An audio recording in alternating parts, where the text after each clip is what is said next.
ಕರ್ನಾಟಕ ದಿನದ ಟಾಪ್ ಸುದ್ದಿಗಳು, updates, national international ಪ್ರತಿಯೊಂದು ಸುದ್ದಿಯ speed round up. Top 18 at 8ಗೆ ಸ್ವಾಗತ. ನಾನು ಶರ್ಮಿತಾ ಶೆಟ್ಟಿ. ಟಾಪ್ 18 ನಲ್ಲಿ ಮೊದಲ ಸುದ್ದಿಯನ್ನು ನೋಡೋದಾದ್ರೆ ಎನ್ಐಎ ಹಾಗೇನೆ ಐಎಸ್ಟಿ ಅಧಿಕಾರಿಗಳು ಜಂಟಿ ಕಾರ್ಯಾಚರಣೆಯನ್ನ ಮಾಡಿ ಬೆಂಗಳೂರಲ್ಲಿ ಶಂಕಿತ ಉಗ್ರನನ್ನ ಬಂಧನಕ್ಕೆ ಒಳಪಡಿಸಿದ್ರು. ವಿಚಾರಣೆಯಲ್ಲಿ ಒಂದೊಂದೇ ಸತ್ಯ ಹೊರಗಡೆ ಬರ್ತಾ ಇದೆ.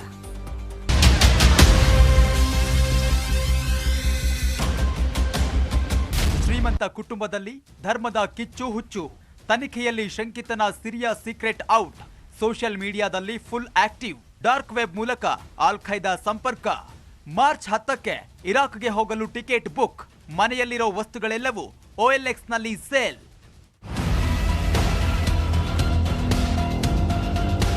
ಉತ್ತರ ಪ್ರದೇಶದ ಅಲಿಘಡ್ ಮೂಲದ ಆರಿಫ್ ಫ್ಯಾಮಿಲಿ ಆರ್ಥಿಕವಾಗಿ ಸದೃಢವಾಗಿದೆ. ಪ್ರತಿ ತಿಂಗಳು 1.5 ಲಕ್ಷ ರೂಪಾಯಿ ಸಂಬಳ ಪಡಿತಾ ಇದ್ದ. ಆದ್ರೆ ಆರಿಫ್ ಧರ್ಮದ ಹುಚ್ಚನ್ನ ಮೈಗೂಡಿಸಿಕೊಂಡು ಟೆರರಿಸಂ ಸೇರಲು ಪ್ಲಾನ್ ಮಾಡಿದ್ದ.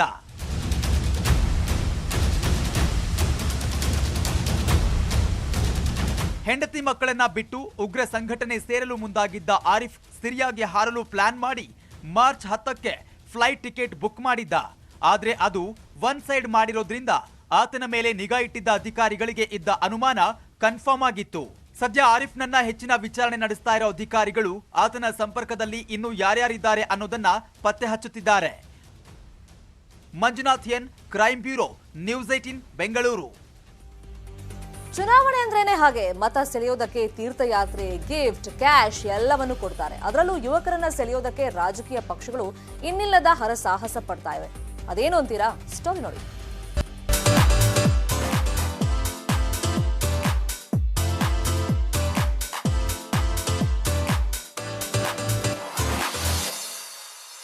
ಗೆಲ್ಲಬೇಕು ಅಷ್ಟೇ. ಚುನಾವಣೆಯಲ್ಲಿ ಗೆದ್ದ ಮೇಲೆ ಕ್ರಿಕೆಟೂ ಇಲ್ಲ, ವಿಕೆಟೂ ಇಲ್ಲ. ಗೆಲ್ಲೋದಕ್ಕೆ 2 ದಿನ ಕ್ರಿಕೆಟ್ ಆಡಿಸಿ ಆಮೇಲೆ ತಿರುಗಿಯೂ ನೋಡಲ್ಲ ನಮ್ಮ ಜನಪ್ರತಿನಿಧಿಗಳು. ನೆಲಮಂಗಲದಲ್ಲಿ ಕೂಡ ಆಗ್ತಿರೋದು ಇದೇನೆ. JDS ಅಭ್ಯರ್ಥಿ ಅಪ್ಪಾಜಿ ಕಪ್ ಹೆಸರಲ್ಲಿ ಈ ಏನು ಎಲೆಕ್ಷನ್ ಬಂದಿದೆ, ಚುನಾವಣೆ ಹತ್ರ ಬಂದಿದೆ, ಮತಗಳನ್ನ ಸೆಳೆಯಲಿಕ್ಕೆ, ಯುವಕರನ್ನ ಸೆಳೆಯಲಿಕ್ಕೆ ಪಕ್ಷಕ್ಕೆ ಅವರು ಈಗೇನು ದೇವೇಗೌಡರು ಅಪ್ಪಾಜಿ ಕಪ್ ಅಂತೇಳಿ ಕ್ರಿಕೆಟ್ ಟೂರ್ನಿಮೆಂಟನ್ನು ಮಾಡ್ತಾ ಇದ್ದಾರೆ. ಈ 10 ವರ್ಷಗಳ ಕಾಲದಿಂದ ಯಾವುದೇ ರೀತಿ ಕ್ರೀಡಾಭಿವೃದ್ಧಿಗೆ ಯಾವುದು ಸಹಕಾರ ಮಾಡಿಲ್ಲ. ಎಲೆಕ್ಷನ್ಗೋಸ್ಕರ ಈ ಒಂದು ಕಪ್ಪು ಕ್ರಿಕೆಟ್ ಟೂರ್ನಿಮೆಂಟ್ ಆಯೋಜನೆ ಮಾಡಿದ್ದಾರೆ.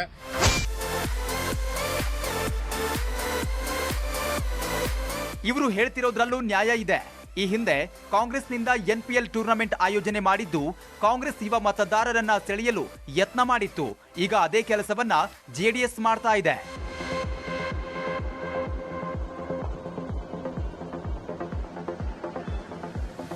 ನೆಲಮಂಗಲದ ಯುವಕರಿಗೆ ಉದ್ಯೋಗ ಕೊಡಿಸೋಕೆ ಯಾವ ಪಕ್ಷವೂ ಮುಂದಕ್ಕೆ ಬರಲಿಲ್ಲ. ಬದಲಿಗೆ 4 ದಿನ ಕ್ರಿಕೆಟ್ ಆಡಿಸಿ ಯುವಕರ ಕೈಗೆ ಕಪ್ ಕೊಟ್ಟು ಜೀವನದಲ್ಲಿ ಚಿಪ್ಪು ಹಿಡಿಸೋ ಕೆಲಸ ನಡೀತಿದೆ. ಸದ್ಯ ರಾಜಕಾರಣಿಗಳ ಕ್ರಿಕೆಟ್ ಪಾಲಿಟಿಕ್ಸ್ ಬಗ್ಗೆ ಸಾರ್ವಜನಿಕ ವಲಯದಲ್ಲಿ ಭಾರಿ ಚರ್ಚೆಗೆ ಗ್ರಾಸವಾಗಿದೆ. ಅಭಿಷೇಕ್, ನ್ಯೂಸ್ 18 ನೆಲಮಂಗಲ. ಬಡ ಹಾಗೇನೆ ರೈತರ ಮಕ್ಕಳು ಖಾಸಗಿ ಶಾಲೆಗೆ ಲಕ್ಷಗಟ್ಟಲೆ ಡೊನೇಷನ್ ಕಟ್ಟುವಂತ ಶಕ್ತಿ ಇಲ್ಲದವರು ಸರ್ಕಾರಿ ಶಾಲೆ ನಂಬಿ ಬಂದಿದ್ದಕ್ಕೆ ಅಲ್ಲೂ ಶಿಕ್ಷಣಕ್ಕೆ ತೊಂದರೆ. ಆಧುನಿಕ ಶಿಕ್ಷಣವನ್ನ ಕಸಿದುಕೊಂಡಿದೆ ಈ ಶಾಲೆ. ಎಂತಹ ದುರಂತ ಇದು! ಖಾಸಗಿ ಶಾಲೆಗೆ ದುಡ್ಡು ಕಟ್ಟೋಕಾಗಲ್ಲ, ಸರ್ಕಾರಿ ಶಾಲೆಯಲ್ಲಾದ್ರೂ ನಮ್ಮ ಮಕ್ಕಳು ಚೆನ್ನಾಗಿ ಓದ್ಲಿ ಅಂದ್ರೆ ಸರ್ಕಾರಿ ಶಾಲೆಗಳದ್ದು ಇನ್ನೊಂದು ರೀತಿಯ ಗೋಳು. ಮಂಡ್ಯ ಜಿಲ್ಲೆ ಮದ್ದೂರು ತಾಲೂಕಿನ ಶಿವಪುರದ ಸರ್ಕಾರಿ ಶಾಲೆಯಲ್ಲಿ ಕರೆಂಟ್ ಇಲ್ಲದೆ ಮಕ್ಕಳ ಪಾಡು ಹೇಳತೀರದು. 45,000 ಕರೆಂಟ್ ಬಿಲ್ ಉಳ್ಕೊಂಡ್ಬಿಟ್ಟಿದೆ. ಆ ಕರೆಂಟ್ ಬಿಲ್ ಕಟ್ಟಲಿಕ್ಕೆ ನಮ್ಮ ಶಿಕ್ಷಣ ಇಲಾಖೆ ಆಗಲಿ ಅಥವಾ ನಮ್ಮ ಯಾರೇ ಆಗಲಿ ಮುಂದೆ ಬರ್ತಾ ಇಲ್ಲ. ಹಾಗಾಗಿ ನಮ್ಮ ಶಾಲೆಗೆ ವಿದ್ಯಾರ್ಥಿಗಳಿಗೆ ಕುಡಿಯುವ ನೀರಿಗೆ ಮತ್ತು ಶೌಚಾಲಯಕ್ಕೆ ಹಾಗೂ ಬಿಸಿಯೂಟಕ್ಕೆಲ್ಲ ತೊಂದರೆ ಆಗಿದೆ. 40,000 ಕರೆಂಟ್ ಬಿಲ್ ಕಟ್ಟದ ಶಾಲೆ ಕರೆಂಟ್ ಕಟ್. ಕರೆಂಟ್ ಇಲ್ಲದೆ ಮಕ್ಕಳ ಕಂಪ್ಯೂಟರ್ ಕ್ಲಾಸ್ಗೆ ಬ್ರೇಕ್. 40,000 ವಿದ್ಯುತ್ ಬಿಲ್ ಬಾಕಿ ಇರುವ ಕಾರಣ ಈ ಶಾಲೆಗೆ ವಿದ್ಯುತ್ ಕಡಿತಗೊಳಿಸಲಾಗಿದೆ. ಬಾಕಿ ಪಾವತಿ ಮಾಡದ ಸರ್ಕಾರಿ ಶಾಲೆಯ ಕನೆಕ್ಷನ್ನ KEB ಕಿತ್ತೊಗೆದಿದೆ. ಕರೆಂಟ್ ಇಲ್ಲದೆ ಬಡ ವಿದ್ಯಾರ್ಥಿಗಳು ಕಂಪ್ಯೂಟರ್ ಶಿಕ್ಷಣದಿಂದ ಹಿಂದೆ ಉಳಿಯುವಂತಾಗಿದೆ.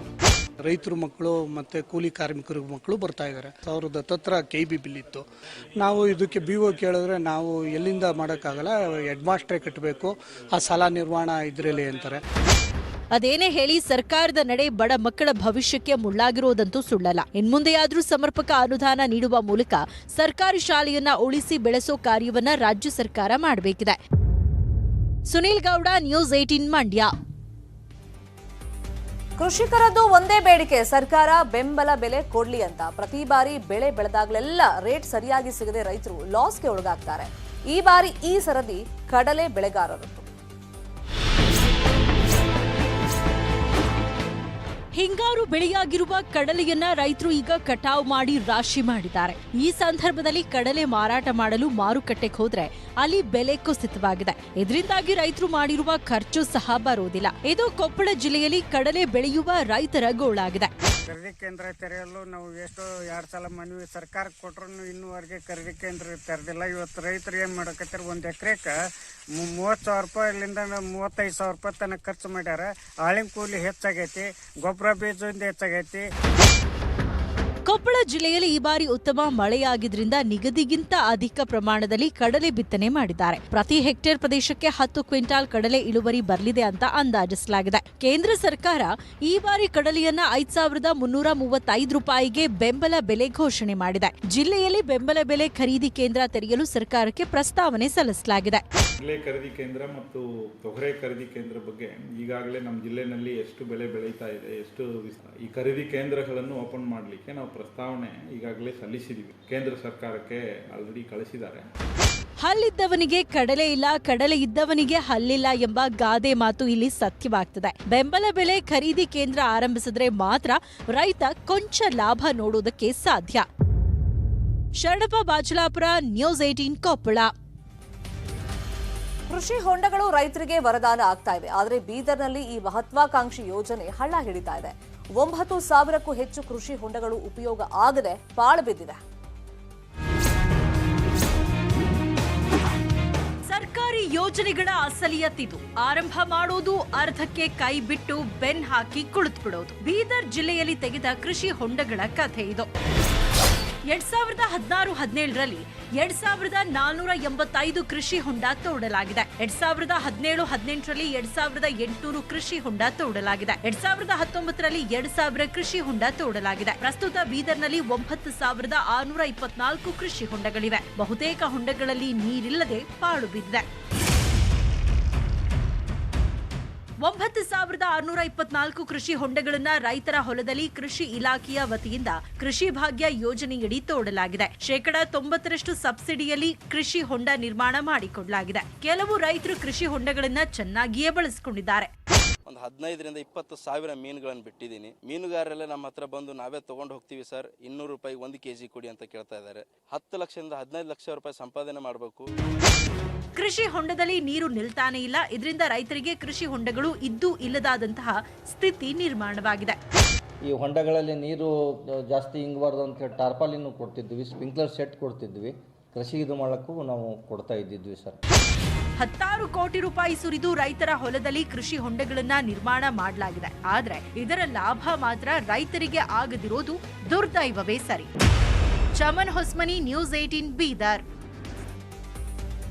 ಮನೆಯಲ್ಲಿ ಹಣ ಖರ್ಚಾಗುತ್ತೆ ಅಂತ ಬ್ಯಾಂಕ್ನಲ್ಲಿ ಇಡ್ತೀವಿ. ಆದ್ರೆ ಬ್ಯಾಂಕ್ ಲಾಕರ್ನಲ್ಲಿ ಇಟ್ಟಿರೋ ಹಣ ಕಳುವಾಗೋದು, ಮಿಸ್ ಆಗೋದು ಸಹಜ. ಆದ್ರೆ ಈ ಬ್ಯಾಂಕ್ನಲ್ಲಿ ಆಗಿರೋದೇ ಬೇರೆ. ಏನು ಅಂತ ನೀವೇ ನೋಡಿ.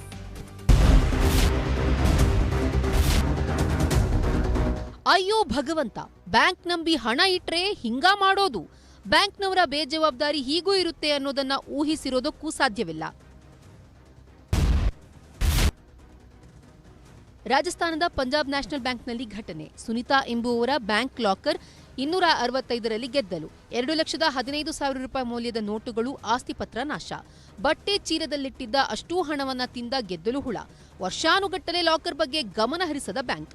ರಾಜಸ್ಥಾನದ ಉದಯಪುರ ನಗರದ ಕಲಾಜಿ ಗೋರಾಜಿ ಪ್ರದೇಶದ ಪಂಜಾಬ್ ನ್ಯಾಷನಲ್ ಬ್ಯಾಂಕ್ ಶಾಖೆಯಲ್ಲಿ ನಡೆದ ಘಟನೆ ಈಗ ದೊಡ್ಡ ಸುದ್ದಿಯಲ್ಲಿದೆ.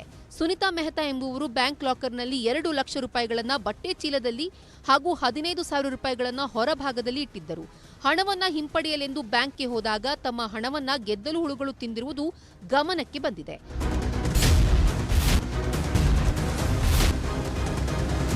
ಸುನಿತಾ ಅವರಿಗೆ ಬ್ಯಾಂಕ್ ಹಣವನ್ನ ವಾಪಸ್ ನೀಡಿದೆ. ಆದ್ರೆ ಉಳಿದವರ ಹಣ ಏನಾಗಿದೆಯೋ ದೇವರಿಗೆ ಗೊತ್ತು. Bureau report, news 18. ಭಾರತದ ಅತಿ ಉದ್ದದ ಮತ್ತು ಅತ್ಯಾಧುನಿಕ ಎಕ್ಸ್‌ಪ್ರೆಸ್ ವೇಗೆ ಮೋದಿ ಚಾಲನೆಯನ್ನು ನೀಡಿದ್ದಾರೆ. ಮುಂಬೈ ದೆಹಲಿಯ ಈ ರಸ್ತೆ ನಾನಾ ವಿಶೇಷತೆಗಳಿಂದ ಕೂಡಿದೆ.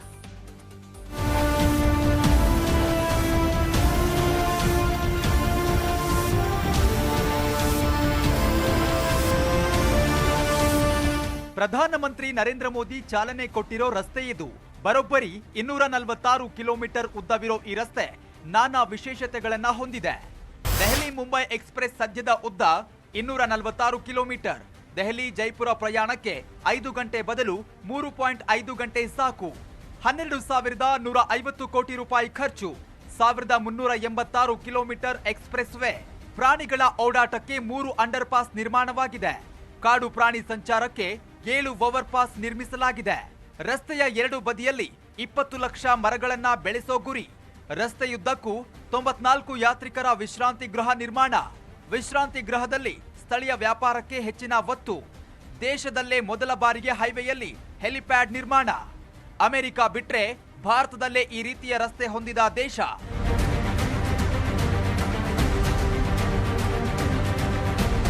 ಇಂತಹದೊಂದು ಅಭಿವೃದ್ಧಿ ರಸ್ತೆಗೆ ಪ್ರಧಾನಿ ಮೋದಿ ಚಾಲನೆ ಕೊಟ್ಟಿದ್ದಾರೆ. ಸದ್ಯ 1,386 ಕಿಲೋಮೀಟರ್ ಎಕ್ಸ್‌ಪ್ರೆಸ್ ವೇನ ಮೊದಲ ಭಾಗವಾಗಿ 246 ಕಿಲೋಮೀಟರ್ ಉದ್ದದ ರಸ್ತೆ ಲೋಕಾರ್ಪಣೆಯಾಗಿದೆ. ಮುಂದೆ ಹಂತ ಹಂತವಾಗಿ ರಸ್ತೆ ಪೂರ್ಣಗೊಳ್ಳಲಿದೆ. Bureau report, news 18. ಇವತ್ತು ಇಡೀ ವಿಶ್ವವೇ ಬೆಂಗಳೂರನ್ನ ತಿರುಗಿ ನೋಡಲಿದೆ. ಭಾರತದ ಶಕ್ತಿ ವಿಶ್ವಕ್ಕೆ ಪರಿಚಯಿಸೋ ಏರ್ ಶೋಗೆ ಪ್ರಧಾನಿ ನರೇಂದ್ರ ಮೋದಿ ಅವರು ಚಾಲನೆಯನ್ನ ನೀಡಲಿದ್ದಾರೆ. 14ನೇ ಆವೃತ್ತಿಯ ಏರ್ ಶೋ ಸ್ಪೆಷಾಲಿಟಿ ಏನು? ಇಲ್ಲಿದೆ ಡೀಟೇಲ್ಸ್.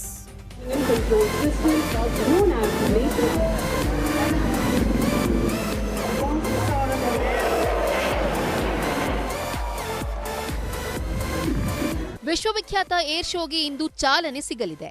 ಬೆಂಗಳೂರಿನ ಯಲಹಂಕ ವಾಯುನೆಲೆಯಲ್ಲಿ ನಡೆಯೋ ಏರ್ ಶೋಗೆ ಪ್ರಧಾನಿ ಮೋದಿ ಚಾಲನೆ ನೀಡಲಿದ್ದಾರೆ. ಹಾಗಾದ್ರೆ ಈ ಬಾರಿಯ ಏರ್ ಶೋ ವಿಶೇಷತೆ ಏನು ಅಂತ ನೋಡೋದೇ ಆದ್ರೆ 1996ರಿಂದ ಈವರೆಗೆ 13 ಏರ್ ಶೋ ನಡೆದಿದ್ದು ಇದು 14ನೇ ಆವೃತ್ತಿ. ಒಟ್ಟು 809 ವೈಮಾನಿಕ ವಲಯದ ಪ್ರದರ್ಶನಗಳು ನಡೆಯಲಿವೆ. 699 ಭಾರತೀಯ ಪ್ರದರ್ಶಕರು, 110 ವಿದೇಶಿ ಪ್ರದರ್ಶಕರಿರ್ತಾರೆ. 25 ದೇಶಗಳ ರಕ್ಷಣಾ ಸಚಿವರು ಏರ್ ಶೋನಲ್ಲಿ ಭಾಗವಹಿಸುತ್ತಾರೆ. ಐಎಎಫ್ ತೇಜಸ್ ದೇಸಿ ಸೂಪರ್ಸಾನಿಕ್ ಫೈಟರ್ ಹೆಚ್ಚು ಹೈಲೈಟ್. ಆತ್ಮನಿರ್ಭರ್ ಪರಿಕಲ್ಪನೆಯ HAL ಹೆಲಿಕಾಪ್ಟರ್ಗಳ ಪ್ರದರ್ಶನ. ರಫೇಲ್ ಯುದ್ಧ ವಿಮಾನವು ಈ ಬಾರಿಯ ಪ್ರಮುಖ ಆಕರ್ಷಣೆ. HAL ನಿರ್ಮಿತ HLFT-42 ಸೂಪರ್ಸಾನಿಕ್ ಜೆಟ್ ಪ್ರದರ್ಶನ. ಎಂದಿನಿಂದ ಆರಂಭವಾಗಿ 5 ದಿನ ನಡೆಯೋ ಏರ್ ಶೋ ಹಿನ್ನೆಲೆ ಹೆಬ್ಬಾಳ ಎಸ್ಟಿ ಮಾಲ್ ಫ್ಲೈಓವರ್ನಿಂದ ಯಲಹಂಕವರೆಗೂ ಎಲಿವೇಟೆಡ್ ಫ್ಲೈಓವರ್ ಮೇಲೆ ವಾಹನ ಸಂಚಾರ ನಿಷೇಧಿಸಲಾಗಿದೆ. ಏರ್ ಶೋಗೆ ತೆರಳುವವರಿಗೆ ಮಾತ್ರ ನಿಗದಿತ ಪಾಸ್ ತೋರಿಸಿ ಎಲಿವೇಟೆಡ್ ಫ್ಲೈಓವರ್ ಸಂಚಾರಕ್ಕೆ ಅವಕಾಶ ನೀಡಲಾಗಿದೆ. Bureau report, news 18. ಇನ್ನೇನು ಕೆಲವೇ ಕ್ಷಣಗಳಲ್ಲಿ ಆರಂಭ ಆಗಲಿರುವಂತಹ ಏರೋ ಇಂಡಿಯಾ ಶೋ ಸಿದ್ಧತೆ ಜೊತೆಗೆ ಅದರ ಸ್ಪೆಷಾಲಿಟಿ ಬಗ್ಗೆ ಇನ್ನಷ್ಟು. Welcome back. ಏರೋ ಇಂಡಿಯಾ 2023ಕ್ಕೆ ಇನ್ನೇನು ಕೆಲವೇ ಕ್ಷಣಗಳಲ್ಲಿ ಚಾಲನೆಯನ್ನ ನರೇಂದ್ರ ಮೋದಿ ಅವರು ಕೊಡ್ತಾರೆ. ಮೋದಿ ಚಾಲನೆ ಕೊಡೋದಕ್ಕೆ ರಾಜಭವನದಿಂದ ಹೆಲಿಕಾಪ್ಟರ್ನಲ್ಲಿ ಯಲಹಂಕಾಗೆ ಬರ್ತಾರೆ. ಏರೋ ಇಂಡಿಯಾ ಶೋ ಹಿನ್ನೆಲೆಯಲ್ಲಿ ಯಲಹಂಕ ಸುತ್ತಮುತ್ತ ಭಾರಿ ಭದ್ರತೆಯನ್ನ ಕೈಗೊಳ್ಳಲಾಗಿದೆ. ಅಫ್ಕೋರ್ಸ್ ನಮ್ಮೆಲ್ಲರಿಗೂ ಇದು ಹೆಮ್ಮೆ ವಿಷಯ. ಮತ್ತೆ ಬೆಂಗಳೂರಲ್ಲಿ ನಡೀತಾ ಇರೋದು ಇಡೀ ವಿಶ್ವವೇ ತಿರುಗಿ ನೋಡುವಂತ ಒಂದು ಕ್ಷಣಕ್ಕೆ ಬೆಂಗಳೂರು ಸಾಕ್ಷಿ ಆಗಲಿದೆ. ಇನ್ನೇನು ಕೆಲವೇ ಹೊತ್ತಲ್ಲಿ ನರೇಂದ್ರ ಮೋದಿ ಅವರು ಏರೋ ಇಂಡಿಯಾ 2023ಕ್ಕೆ ಚಾಲನೆಯನ್ನ ಕೊಡ್ತಾರೆ.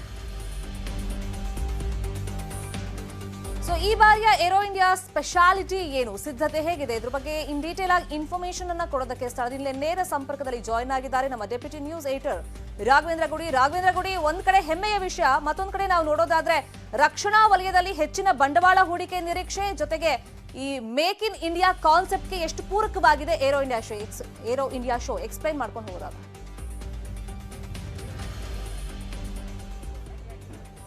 ಶರ್ಮಿತಾ, ಸಮಯದ ಮುಳ್ಳು ಉರುಳ್ತಾ ಇದೆ, ನಿರೀಕ್ಷೆಗಳು ಗರಿಗೆದರ್ತಾ ಇದ್ದಾವೆ. ಪ್ರತಿಯೊಬ್ಬ ಭಾರತೀಯನ ಆಕಾಂಕ್ಷೆಗಳು ಕೂಡ ಒಂದೊಂದು ವಿಮಾನ, ಒಂದೊಂದು ಹೆಲಿಕಾಪ್ಟರ್, ಒಂದೊಂದು ಫೈಟರ್ ಜೆಟ್ಗಳು ಹೇಗೆ ಆಗಸಕ್ಕೆ ನೆಗಿತಾವೋ ಅದೇ ರೀತಿಯಾಗಿ ಆಗಸಕ್ಕೆ ನೆಗಿತಾ ಇದ್ದಾವೆ. ಅದಕ್ಕೆ ಪ್ರಮುಖವಾದಂತಹ ಕಾರಣ ಅಂದ್ರೆ ಏರೋ ಇಂಡಿಯಾ ಶೋ ಇವತ್ತು ಬೆಂಗಳೂರಿನಲ್ಲಿ ಶುರುವಾಗ್ತಾ ಇದೆ. ಇನ್ನೇನು ಕೆಲವೇ ಸಮಯದಲ್ಲಿ ಪ್ರಧಾನಮಂತ್ರಿ ನರೇಂದ್ರ ಮೋದಿ ಅವರು ಈ ಏರೋ ಶೋಗೆ ಚಾಲನೆಯನ್ನ ಕೊಡ್ತಾರೆ. ಆ ಒಂದು ಕಾರ್ಯಕ್ರಮಕ್ಕೆ ಬೇಕಾದಂತ ಎಲ್ಲ ರೀತಿಯ ಸಿದ್ಧತೆಗಳನ್ನ ಕೂಡ ಮಾಡಿಕೊಳ್ಳಲಾಗಿದೆ. ಈ ಬಾರಿ ನಾವು ಗಮನಿಸ್ತಾ ಇದ್ದೀವಿ, ನೀವು ಹೇಳಿದ ಹಾಗೆ ಒಂದು ಕಡೆಯಿಂದ ಭಾರತದ ಹಿರಿಮೆಯನ್ನ ಸಾರುವಂತದ್ದು, ಕರ್ನಾಟಕದ ಹಿರಿಮೆಯನ್ನ ಸಾರುವಂತದ್ದು, ನಮ್ಮ ಬೆಂಗಳೂರಿನ ಹಿರಿಮೆಯನ್ನ ಅಂತಾರಾಷ್ಟ್ರೀಯ ಮಟ್ಟಕ್ಕೆ ಸಾರುವಂತದ್ದು ಈ ಏರೋ ಇಂಡಿಯಾ ಶೋ.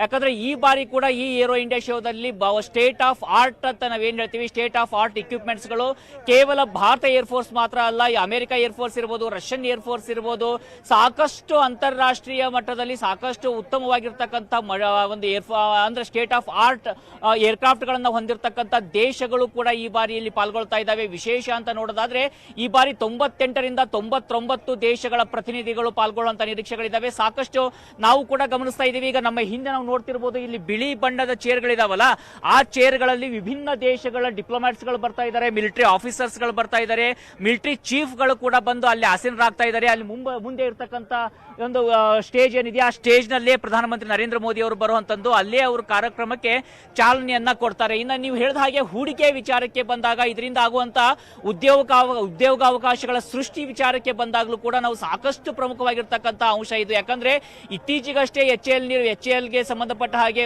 ತುಮಕೂರಿನ ಬಳಿಯಲ್ಲಿ ಏಷ್ಯಾದ ಅತ್ಯಂತ ದೊಡ್ಡದಾಗಿರ್ತಕ್ಕಂಥ ಒಂದು ಹೆಲಿಕಾಪ್ಟರ್ ಮ್ಯಾನುಫ್ಯಾಕ್ಚರಿಂಗ್ ಫ್ಯಾಕ್ಟರಿಯನ್ನ ಕೂಡ ಲಾಂಚ್ ಮಾಡಲಾಗಿರ್ತಕ್ಕಂಥ ಉದ್ಘಾಟನೆಯನ್ನ ಪ್ರಧಾನಮಂತ್ರಿ ನರೇಂದ್ರ ಮೋದಿ ಅವರು ಮಾಡಿದ್ದಾರೆ.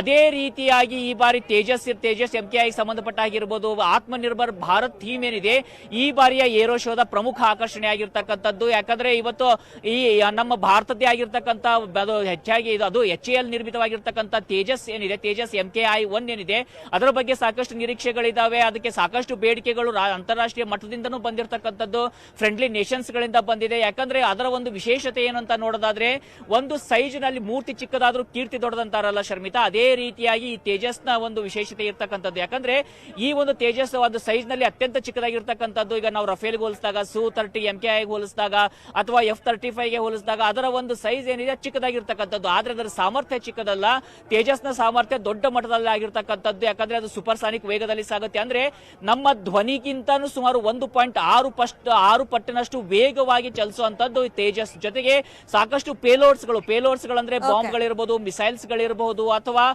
ಅದಕ್ಕೆ ಸಂಬಂಧಪಟ್ಟ ಹಾಗೆ ಅಟ್ಯಾಕ್ ಮಾಡೋಕೆ ಬೇಕಾಗಿರ್ತಕ್ಕಂಥ ಎಲ್ಲ ಇಕ್ವಿಪ್ಮೆಂಟ್ಸ್ ಗಳನ್ನ ತೇಜಸ್ ಹೊಂದಿರತಕ್ಕಂಥದ್ದು. ಇನ್ನು ಪ್ರಚಂಡ್ ಏನ್ ನಮ್ಮ HAL ನಿರ್ಮಿತವಾಗಿರ್ತಕ್ಕಂಥ ಪ್ರಚಂಡ್ ಹೆಲಿಕಾಪ್ಟರ್ ಏನಿದೆ, ಅಟ್ಯಾಕ್ ಹೆಲಿಕಾಪ್ಟರ್ ಏನಿದೆ, ಅದು ಕೂಡ ಲಾಂಚ್ ಆಗಿರ್ತಕ್ಕಂಥದ್ದು. ಅದು ಕೂಡ ಏರ್ಫೋರ್ಸ್ಗೆ ಈಗ ಆಲ್ರೆಡಿ ಸೇರ್ಪಡೆ ಆಗಿದೆ. ಹೀಗಾಗಿ ಎಲ್ಲ ಅಂಶಗಳನ್ನ ಗಮನಿಸ್ತಾ ಇದ್ದಾಗ ಸಾಕಷ್ಟು ವಿಶೇಷತೆಗಳು, ಅದು ಇಲ್ಲಿ ಬೆಂಗಳೂರು ಬೇಸ್ಡ್ ಆಗಿರ್ತಕ್ಕಂಥ ಸ್ಟಾರ್ಟ್ಅಪ್ಗಳು, ಸಾಕಷ್ಟು ಡಿಫೆನ್ಸ್ ಸ್ಟಾರ್ಟ್ಅಪ್ಗಳು ಪಾಲ್ಗೊಳ್ತಾ ಇದ್ದಾವೆ ಶರ್ಮಿತಾ. ಈ ಬಾರಿ ವಿಶೇಷವಾಗಿ ನಾವು ಗಮನಿಸ್ತಾ ಇದ್ವಿ, ಫ್ರಾನ್ಸ್ ಭಾರತ ಒಂದು ಜೆಟ್ ಪ್ಯಾಕ್ ಗಳನ್ನ ಅದಕ್ಕೆ ಟೆಂಡರ್ ಅನ್ನ ಕರೀತಾ ಇದೆ, ಇಂಡಿಯನ್ ಏರ್ಫೋರ್ಸ್ ಅಥವಾ ಇಂಡಿಯನ್ ಆರ್ಮಿ ಅಂತ. ಅದಕ್ಕೆ ಸಂಬಂಧಪಟ್ಟ ಹಾಗೆ ಜೆಟ್ ಪ್ಯಾಕ್ ಗಳನ್ನು ಕೂಡ ಬೆಂಗಳೂರಿನ ಸ್ಟಾರ್ಟ್ಅಪ್ ಮಾಡಿದೆ, ಅದರ ಪ್ರದರ್ಶನ ಕೂಡ ಇಲ್ಲಿದೆ. ಒಟ್ಟಾರೆಯಾಗಿ ನೋಡೋದಾದ್ರೆ ಭಾರತದ ವಿಜ್ಞಾನಿಗಳ, ಭಾರತದ ಯುವಕರ ಮತ್ತೆ ಭಾರತದ ಕನಸುಗಾರರ ಒಂದು ಆಕಾಂಕ್ಷೆಯನ್ನು ಅಂತಾರಾಷ್ಟ್ರೀಯ ಮಟ್ಟಕ್ಕೆ ತೆರೆದಿಡುವಂತ ಒಂದು ಇವೆಂಟ್ ಆಗಿ ಇದು ಪರಿಗಣಿಸ್ತಾ ಇದೆ ಶರ್ಮಿತಾ. Thank you Raghavendra Gowda. ಈ ಕ್ಷಣದ ಅಪ್ಡೇಟ್ಸ್ ಕರೆಕ್ಟ್ ಆಗಿ 9:00 ಏರೋ ಇಂಡಿಯಾ 2023ಗೆ ನರೇಂದ್ರ ಮೋದಿ ಅವರು ಚಾಲನೆ ಕೊಡ್ತಾರೆ. ನ್ಯೂಸ್ 18 ನಲ್ಲಿ ನೀವು ಅದನ್ನ ಲೈವ್ ಅಪ್ಡೇಟ್ಸ್ ನೋಡಬಹುದಾಗುತ್ತೆ. ಇನ್ನು ಮುಂದಿನ ಸುದ್ದಿಯನ್ನ ನೋಡೋದಾದ್ರೆ, ಈಗ ಬಜೆಟ್ ಪ್ರೆಸೆಂಟ್ ಮಾಡೋದಕ್ಕೆ ಈಗ ಮುಖ್ಯಮಂತ್ರಿ ಬಸವರಾಜ ಬೊಮ್ಮಾಯಿ ಅವರು ತಯಾರಿಗಳನ್ನ ಮಾಡ್ಕೊಳ್ತಾ ಇದ್ದಾರೆ. ಬಜೆಟ್ ಅಲ್ಲಿ ಏನೆಲ್ಲ ನಿರೀಕ್ಷೆಗಳಿದೆ, ಅಫ್ಕೋರ್ಸ್ ಅದ್ರ ಬಗ್ಗೆ ದಿನನಿತ್ಯ ಚರ್ಚೆ ಆಗ್ತಾ ಇದೆ. ಈಗ ವಿಧಾನಮಂಡಲ ಅಧಿವೇಶನ, ರಾಜ್ಯಪಾಲರ ಭಾಷಣದ ಬಗ್ಗೆ ಚರ್ಚೆ ನಡೆಯುತ್ತೆ. ವಿಪಕ್ಷಗಳು ಕೂಡ ಒಂದಿಷ್ಟು ಅಸ್ತ್ರಗಳನ್ನ ಸರ್ಕಾರದ ಮೇಲೆ ಪ್ರಯೋಗ ಮಾಡೋದಕ್ಕೆ ಸಿದ್ಧತೆಗಳನ್ನ ಮಾಡ್ಕೊಂಡಿವೆ. ಸರ್ಕಾರಕ್ಕೆ ಬಿಸಿ ಮುಟ್ಟಿಸೋದಕ್ಕೆ ಸಿದ್ದರಾಮಯ್ಯ ತಯಾರಿಗಳನ್ನ ಮಾಡ್ಕೊಂಡಿದ್ದಾರೆ. ಭ್ರಷ್ಟಾಚಾರ, ಸರ್ಕಾರದ ವೈಫಲ್ಯತೆಯನ್ನ ಪ್ರಸ್ತಾಪ ಮಾಡುವಂತ ಸಾಧ್ಯತೆಗಳಿದೆ. ಅದರಲ್ಲಿ ಪ್ರಮುಖವಾಗಿ 40% ಕಮಿಷನ್ ಆರೋಪ ಇರ್ಬೋದು.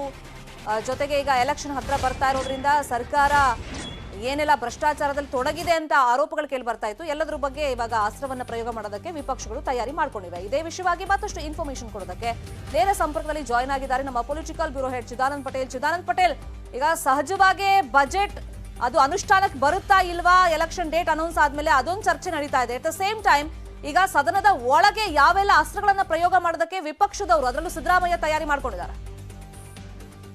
ಶರ್ಮಿತಾ ಶೆಟ್ಟಿ, ವಿಪಕ್ಷ ನಾಯಕ ಸಿದ್ದರಾಮಯ್ಯ ಇವತ್ತಿನಿಂದ ಸದನಕ್ಕೆ ಹಾಜರಾಗ್ತಿರುವಂತದ್ದು.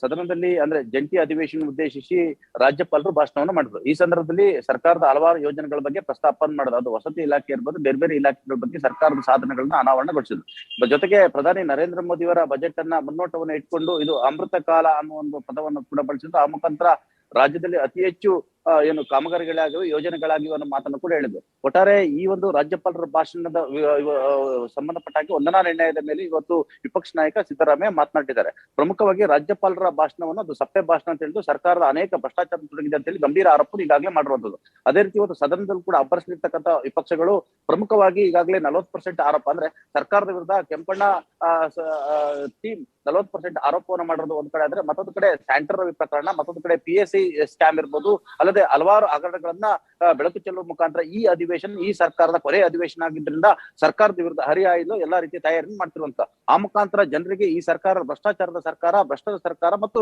ಭ್ರಷ್ಟಾಚಾರನ ಪೋಷಣೆ ಮಾಡ್ತಿದ್ದ ಅನ್ನೋ ಮುಖಾಂತರ ಜನರಿಗೆ ಮನದಟ್ಟ ಮಾಡಿಕೊಡಲು ಈ ಒಂದು ಸದನವನ್ನ ಬಳಸ್ಕೊಳ್ಬೇಕಂತೇಳಿ ವಿಪಕ್ಷ ತೀರ್ಮಾನ ಮಾಡುವಂತದ್ದು. ಹಾಗಾಗಿ ಮುಖ್ಯಮಂತ್ರಿ ಬಸವರಾಜ ಬೊಮ್ಮಾಯಿ ಸೇರಿದಂತೆ ಸರ್ಕಾರದ ವಿರುದ್ಧ ವಾಗ್ದಾಳಿ ನಡೆಸಲು ವಿಪಕ್ಷ ನಾಯಕ ಸಿದ್ದರಾಮಯ್ಯ ಸೇರಿದಂತೆ ವಿಪಕ್ಷದ ಎಲ್ಲ ಶಾಸಕರು ಸಜ್ಜಾಗಿರುವಂತದ್ದು. Sharmita Shetty. Fine, thank you Chidanand Patel, ತಮ್ಮೆಲ್ಲ ಇನ್ಫಾರ್ಮೇಶನ್ಗೆ ಥ್ಯಾಂಕ್ ಯು. ಟಾಪ್ 18 ನಲ್ಲಿ ಉಳಿದಿರುವಂತಹ ಪ್ರಮುಖ ಸುದ್ದಿಯನ್ನು ನೋಡ್ತಾ ಹೋಗೋಣ. ಚಿಕ್ಕದೊಂದು ವೆಲ್ಕಮ್ ಬ್ಯಾಕ್. ನಿನ್ನೆ ರಾತ್ರಿ ರಾಜಭವನದಲ್ಲಿ ನಡೆದ ನಾಡಿನ ವಿವಿಧ ಕ್ಷೇತ್ರಗಳ ಪ್ರಮುಖರೊಂದಿಗೆ ಸಂವಾದದಲ್ಲಿ ಅನೇಕರು ಪಾಲ್ಗೊಂಡಿದ್ರು ನರೇಂದ್ರ ಮೋದಿ ಅವರ ಜೊತೆಗೆ. ಇನ್ನು ಗಣ್ಯರನ್ನ ಮೋದಿ ಡಿನ್ನರ್ಗೆ ಆಹ್ವಾನಿಸಿದ್ರು. ಮೋದಿ ಜೊತೆಗೆ ನಟರಾದ ಯಶ್, ರಿಷಬ್ ಶೆಟ್ಟಿ, ನಿರ್ಮಾಪಕ ವಿಜಯ್ ಕಿರಗಂದೂರು, ಅಶ್ವಿನಿ ಪುನೀತ್ ರಾಜ್ಕುಮಾರ್, ನಿರ್ದೇಶಕ ಪ್ರಶಾಂತ್ ನೀಲ್, ಶ್ರದ್ಧಾ ಜೈನ್ರನ್ನ ಮೋದಿ ಆಹ್ವಾನಿಸಿದ್ರು. ರಾತ್ರಿ ಭೋಜನ ಸವಿಯುತ್ತಾ ಸಿನಿ ಮಂದಿ ಜೊತೆ ಚರ್ಚೆಯನ್ನ ಮಾಡಿದ್ರು. ಇನ್ನು ಕ್ರಿಕೆಟ್ ಕ್ಷೇತ್ರದ ಜಾವಗಲ್ ಶ್ರೀನಾಥ್, ವೆಂಕಟೇಶ್ ಪ್ರಸಾದ್, ಅನಿಲ್ ಕುಂಬ್ಳೆ ದಂಪತಿ, ಮಯಾಂಕ್ ಅಗರ್ವಾಲ್, ಮನೀಶ್ ಪಾಂಡೆ, ಉದ್ಯಮಿಗಳಾದ ನಿತಿನ್ ಕಾಮತ್, ತರುಣ್ ಮೆಹ್ತಾಗೂ ಮೋದಿ ಆಹ್ವಾನಿಸಿದ್ರು. ಸಂಸತ್ತಲ್ಲಿ ಪ್ರಧಾನಿ ಮೋದಿ ಮೇಲಿನ ಟೀಕೆಗೆ ಸಂಬಂಧಪಟ್ಟಂತೆ ಬಿಜೆಪಿ ನೋಟಿಸ್ಗೆ ಪ್ರತಿಕ್ರಿಯೆಯನ್ನ ನೀಡುವಂತೆ ರಾಹುಲ್ ಗಾಂಧಿಗೆ ಸೂಚನೆಯನ್ನ ನೀಡಲಾಗಿದೆ. ಬಿಜೆಪಿ ಸಂಸದ ನಿಶಿಕಾಂತ್ ದುಬೆ ಕಾಂಗ್ರೆಸ್ ಸಂಸದರಿಂದ ವಿಶೇಷ ಹಕ್ಕು ಉಲ್ಲಂಘನೆ ಆರೋಪದ ಮೇಲೆ ದೂರನ್ನ ದಾಖಲು ಮಾಡಿದ್ದಾರೆ. ಈ ನೋಟಿಸ್ಗೆ ರಾಹುಲ್ ಗಾಂಧಿ ಬುಧವಾರದ ಒಳಗೆ ಪ್ರತಿಕ್ರಿಯೆಯನ್ನ ಕೊಡಬೇಕು ಅಂತ ಹೇಳಿ ಲೋಕಸಭೆಯ ಸಚಿವಾಲಯ ತಿಳಿಸಿದೆ. ಮೋದಿ ವಿರುದ್ಧ ವಾಗ್ದಾಳಿ ನಡೆಸಿದ್ದ ರಾಹುಲ್ ಗಾಂಧಿ ಬಿಲಿಯನೇರ್ ಗೌತಮ್ ಅದಾನಿ ಜೊತೆಗಿನ ಸಂಬಂಧವನ್ನ ಪ್ರಶ್ನೆ ಮಾಡಿದರು. ತಳ್ಳೋಗಾಡಿ ಮೂಲಕ 6 ವರ್ಷದ ಬಾಲಕನೊಬ್ಬ ಅನಾರೋಗ್ಯ ಪೀಡಿತ ತನ್ನ ತಂದೆಯನ್ನ ಆಸ್ಪತ್ರೆಗೆ ಸಾಗಿಸ್ತಾ ಇದ್ದ ಘಟನೆ ಮಧ್ಯಪ್ರದೇಶದಲ್ಲಿ ನಡೆದಿದೆ. ಮಧ್ಯಪ್ರದೇಶದ ವ್ಯಕ್ತಿಯೊಬ್ಬರಿಗೆ ಅನಾರೋಗ್ಯ ಉಂಟಾಗಿದ್ದು ತುರ್ತಾಗಿ ಆಸ್ಪತ್ರೆಗೆ ಸೇರಿಸಬೇಕಾಗಿತ್ತು. ಆದರೆ ಸಮಯಕ್ಕೆ ಸರಿಯಾಗಿ ಆಸ್ಪತ್ರೆಗೆ ಹೋಗೋದಕ್ಕೆ ಆಂಬ್ಯುಲೆನ್ಸ್ ಲಭ್ಯ ಇರಲಿಲ್ಲ. ಆದ್ದರಿಂದ ರೋಗಿಯನ್ನ ಆತನ 6 ವರ್ಷದ ಮಗ ತಳ್ಳೋ ಗಾಡಿಯಲ್ಲಿ ಮಲಗಿಸಿ ತಳ್ಳುತ್ತಾ ಇರುವಂತಹ ವಿಡಿಯೋ ಸಾಮಾಜಿಕ ಜಾಲತಾಣದಲ್ಲಿ ಹರಿದಾಡ್ತಾ ಇದೆ.